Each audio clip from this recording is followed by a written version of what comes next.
Chapter summary എങ്ങനെയാണ് ഉണ്ടാക്കുക? പല കുട്ടികൾക്കുള്ള ഡൗട്ടാണ്. കാരണം ചാപ്റ്റർ സമ്മറി ഉണ്ടാക്കുന്നത് കൊണ്ട് കുട്ടികൾക്ക് ഒരുപാട് ഉപകാരങ്ങളുണ്ട്. കാരണം ഒരു ചാപ്റ്റർ എളുപ്പത്തിൽ പഠിക്കാനും ഈസിയായി പഠിക്കാനും വേഗത്തിൽ മനസ്സിലാക്കാനും നമ്മളെ സഹായിക്കുന്ന ഒരു സംഭവമാണെന്ത്? ആ ചാപ്റ്ററിന്റെ സമ്മറി. എങ്ങനെയാണ് ചാപ്റ്റർ സമ്മറി ഉണ്ടാക്കാൻ നമുക്ക് നോക്കാം. ഇത്തരം സ്റ്റഡി ടിപ്സിനായിട്ട് നമ്മുടെ ചാനൽ ഒന്ന് ഫോളോ ചെയ്ത് വെച്ചോ. ഏതൊരു സബ്ജക്റ്റിലെയും ചാപ്റ്ററിന്റെ സമ്മറി ഉണ്ടാക്കുന്നതിന് മുന്നേ നിങ്ങൾ ആ ചാപ്റ്റർ നന്നായിട്ട് വായിക്കുക എന്നുള്ളത് ഏറ്റവും ഇമ്പോർട്ടൻ്റ് ആയിട്ടുള്ള കാര്യമാണ്.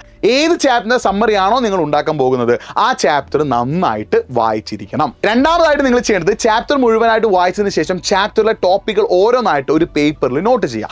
ഓരോ ടോപ്പിക്ക് നോട്ട് ചെയ്തതിന് ശേഷം അതിന് അണ്ടറിൽ ഒരു 4-5 പോയിന്റ് എഴുതാനുള്ള സ്പേസ് നിങ്ങൾ എന്ത് ചെയ്യണം? വിടണം. മൂന്നാമതായിട്ട് നിങ്ങൾ ചെയ്യേണ്ടത് ആ ടോപ്പിക്കുകളിലെ ഇമ്പോർട്ടൻറ്റ് ടോപ്പിക്കുകൾ നിങ്ങൾ എന്ത് ചെയ്യുക? ഹൈലൈറ്റർ ഉപയോഗിച്ചിട്ട് മാർക്ക് ചെയ്യുക. അപ്പോൾ ഇമ്പോർട്ടൻറ്റ് ടോപ്പിക് എങ്ങനെയാണ് അറിയാമെന്ന് ചോദിക്കുകയാണെങ്കിൽ നിങ്ങൾ ആ ചാപ്റ്റർ എടുക്കുന്ന ടീച്ചറോട് ചോദിക്കുക ഈ ചാപ്റ്ററിലെ ഇമ്പോർട്ടൻറ്റ് ടോപ്പിക് ഏതൊക്കെയാണ്. അപ്പോൾ ടീച്ചർ നിങ്ങൾക്ക് എന്ത് ചെയ്യും? ഇമ്പോർട്ടൻറ്റ് ടോപ്പിക്ക് പറഞ്ഞുതരും. ആ ഇമ്പോർട്ടൻറ്റ് ടോപ്പിക്കുകൾ നിങ്ങൾ ഹൈലൈറ്റർ ഉപയോഗിച്ചിട്ടൊന്ന് മാർക്ക് ചെയ്യുക. നാലാമതായിട്ട് നിങ്ങൾ ചെയ്യേണ്ടത് ഇമ്പോർട്ടൻറ്റ് ടോപ്പിക്കിലുള്ള കീ വേർഡ്സ് അല്ലെങ്കിൽ കീ പോയിന്റ്സ് നിങ്ങൾ എന്ത് ചെയ്യുക? അതിന് താഴെ കുറച്ച് സ്പേസ് വിടാൻ ഞാൻ പറഞ്ഞിട്ടുണ്ടായിരുന്നു. അതിൽ നിങ്ങൾ എന്ത് ചെയ്യുക? എഴുതി വെക്കുക. അതായത് മൂന്നാമത്തെ ടോപ്പിക്ക് ഇമ്പോർട്ടൻ്റ് ആണെന്ന് നിങ്ങൾ ടീച്ചർ പറഞ്ഞു തന്നിട്ടുണ്ട്. അപ്പോൾ മൂന്നാമത്തെ ടോപ്പിക്കിൽ ഏറ്റവും ഇമ്പോർട്ടൻ്റ് ആയിട്ടുള്ള 2-3 പോയിന്റ് ഷോർട്ട് ആക്കിയിട്ട് എന്ത് ചെയ്യുക? അതിന് താഴെ എഴുതുക. അഞ്ചാമത്തെ ടോപ്പിക്ക് ഇമ്പോർട്ടൻ്റ് ആണെങ്കിൽ അതിന് താഴെ അതിലെ ഇമ്പോർട്ടൻ്റ് ആയിട്ടുള്ള പോയിന്റ്സ് നിങ്ങൾ എന്ത് ചെയ്യുക? ഒന്ന് ഷോർട്ട് ആക്കിയിട്ട് എഴുതുക. അപ്പോൾ ഇമ്പോർട്ടൻറ്റ് ടോപ്പിക്കിന് താഴെ ആ ടോപ്പിക്കിലെ ഏറ്റവും ഇമ്പോർട്ടൻറ്റ് പോയിന്റ്സ് എന്ത് ചെയ്യുന്നു? ഷോർട്ട് ആക്കിയിട്ട് എഴുതുന്നു. ഈ രീതിയിലാണ് നിങ്ങൾ ഒരു പ്രോപ്പർ ആയിട്ട് ഒരു ചാപ്റ്ററിന്റെ സമ്മറി നിങ്ങൾക്ക് സെറ്റ് ചെയ്യാൻ പറ്റും. അപ്പോൾ നിങ്ങൾ ആദ്യമായിട്ട് ചാപ്റ്റർ മുഴുവനായിട്ട് വായിക്കുന്നു, എന്നിട്ട് അതിലെ ടോപ്പിക്കുകൾ മുഴുവനും ഒരു പേപ്പറിൽ എഴുതി വെക്കുന്നു. എന്നിട്ട് ആ ടോപ്പിക് എഴുതിയ പേപ്പറിൽ ഇമ്പോർട്ടൻ്റ് ആയിട്ടുള്ള ടോപ്പിക്കുകൾ